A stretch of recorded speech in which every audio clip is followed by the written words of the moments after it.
If you're considering moving to Bluffton, South Carolina, you're gonna wanna watch this video. Stay with me for my top 5 pros and cons of living in this charming coastal town. Hi, I'm Sue LeFavi with Ballinger Realty, and if you have any questions along the way, just call, text, or email me. Okay, let's jump right into the benefits of living in Bluffton, South Carolina. Number 1, great location. As you can see on the map, it's conveniently located close to numerous popular destinations. 20 minutes to the pristine beaches of Hilton Head, about 30 minutes to both the waterfront downtown of Beaufort, full of great restaurants and shops, and the charming historic city of Savannah, Georgia. And then travel about 2 hours north and you're in Charleston, which has transformed into one of the top travel destinations in the world. Rich in history, culture, and with exceptional cuisine. Number 2, great weather. You can leave your snow blowers and heavy coats behind. We have 0 chance of snow with very mild winters. Once in a while, you might have to bring your outdoor plants in for the night if the temperature hits freezing, but I can assure you, it will quickly warm up throughout the day. If you're an outdoor enthusiast, you'll enjoy activities year-round. Now, I will say in July and August, it does get quite hot and very humid. Ladies, you'll have no need for a hair straightener. That look will be very short-lived the minute you step out the front door. During these hot, humid months, water sports are high on my list, and I do love to fish. Number 3, amazing food. If you're a foodie or just appreciate good cuisine, you'll love living in Bluffton. With over 130 restaurants, your dining options are endless. You've got fine dining at the Bluffton Room, mouth-watering barbecue at Bluffton Barbecue, fresh local seafood at Captain Woody's Seafood Bar, and of course the Lowcountry cuisine at Hook and Reel Cajun Seafood Bar, which is a blend of New Orleans and Cajun style due to the strong Caribbean and African culture in the region. Number 4, healthcare. They say your health is in your wealth, and how true is that? You've got these 6 hospitals and medical campuses within very close proximity, including a 7x24 emergency hospital. Also, if need be for a particular specialist, there is the world-class hospital in Charleston, the Medical Center of South Carolina, known as MUSC. The Lowcountry is an extremely desirable place to live, so it attracts some of the top medical professionals to the area. And what about healthcare for your fur babies? Bluffton has these 10 vet clinics, which includes vet to pets, mobile veterinary services, and most important, if you should ever need it, this 7x24 emergency critical care clinic located in Hardyville, just 15-20 minutes from Bluffton. And those are my fur babies, Louie and Daisy Mae. And number 5, art, culture, and lifelong learning. Bluffton has been designated a South Carolina Arts and Culture District. The town makes art a priority for residents and guests. They have plenty of galleries, farmers market, and boutique shops to meet the local artists and see their Lowcountry inspired creations. For you history buffs out there, Old Town Bluffton is designated a National Register Historic District with more than 80 historic structures throughout. One that really stands out to me is the Gothic architecture of the Church of the Cross on Calhoun Street. Very cool. The local University of South Carolina Beaufort has an adult learning center called OLLI, which stands for Osher Lifelong Learning Institute, where you can engage nationally renowned speakers on various topics for little to no cost. USCB's OLLI program is the 2nd largest in the country with over 1,500 participants.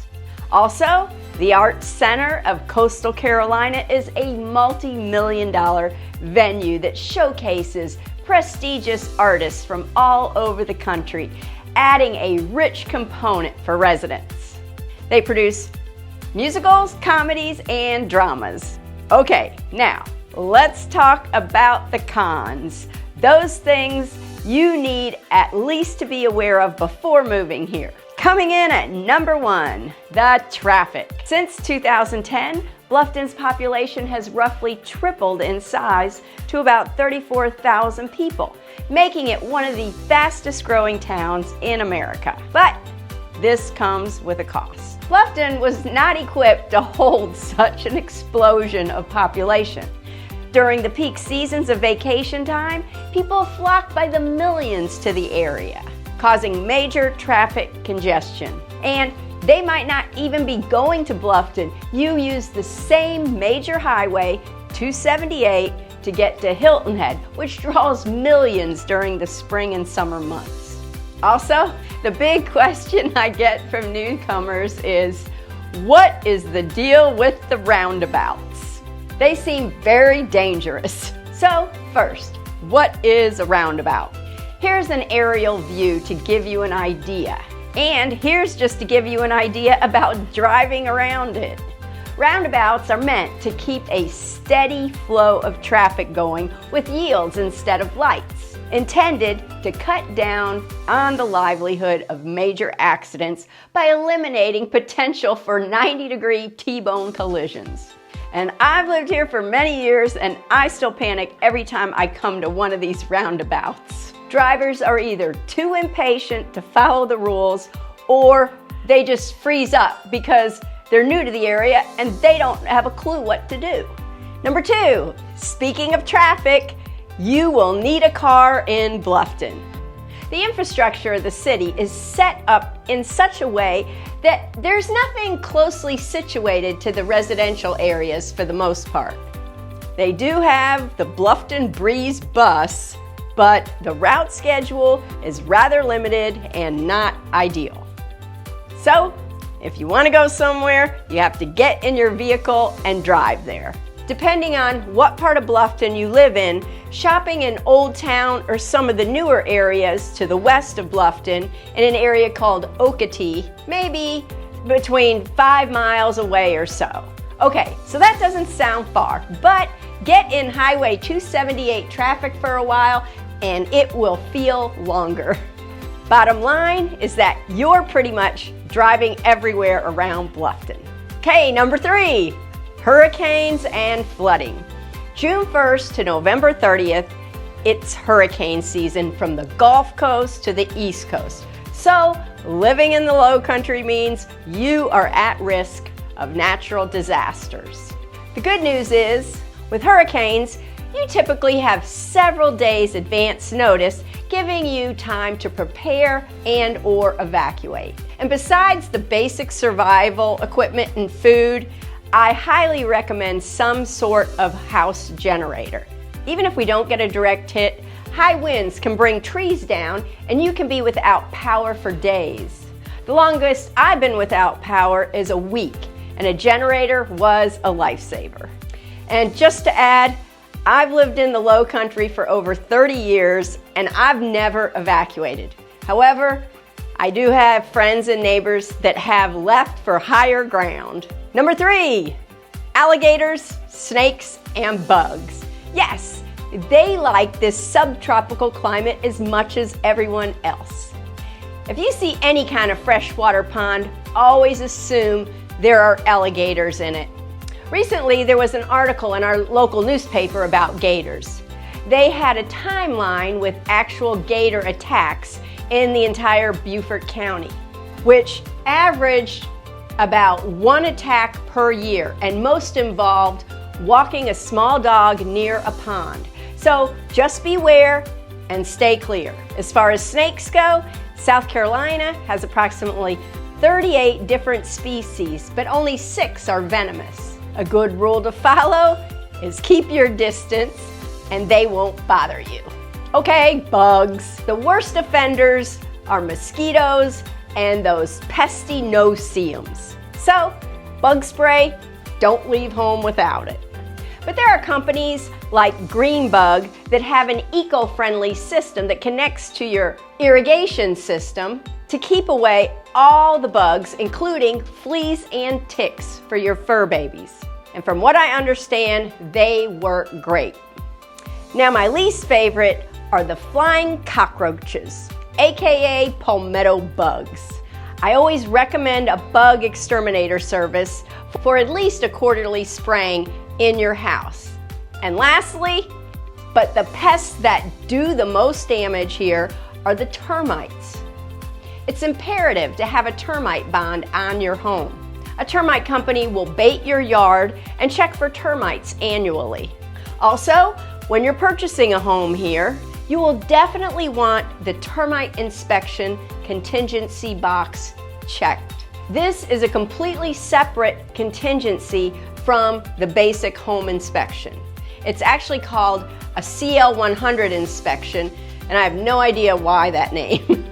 Many homeowners just don't carry a bond, and I had a client purchase a house that was only 5 years old, and when the bug man did the termite inspection, the house was full of termites inside and out. Obviously, the seller had to take care of that. Number 4, it's expensive.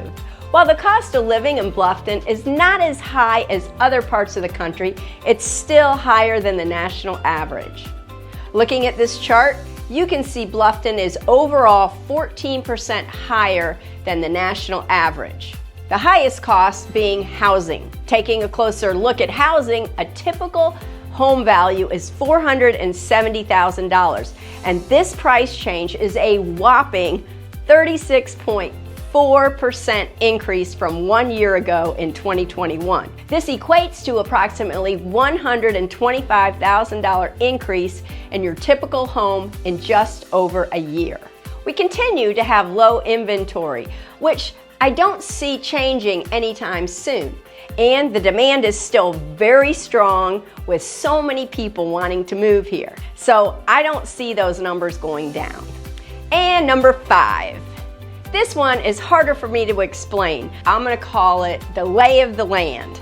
Most of the communities in Bluffton are in gated neighborhoods off one of a few major highways. Looking at this map, you can see they're off of Highway 278, Highway 170, and Bluffton Parkway for the most part. And with any gated community, you're going to have a homeowners association with rules to abide by, as well as annual homeowner fees, and in some cases there is a one-time transfer fee or capital contribution fee as well. Just something you're going to want to know in advance. Some people like this, some people don't. And with all these communities off the highways, you're looking at about a 15 to 20 minute drive to Old Town Bluffton, where I mentioned earlier has all the cute shops and restaurants. Okay, that sums up my pros and cons for Bluffton. I hope this was helpful. Again, please reach out anytime if you have any questions about Bluffton or the surrounding area. Thanks.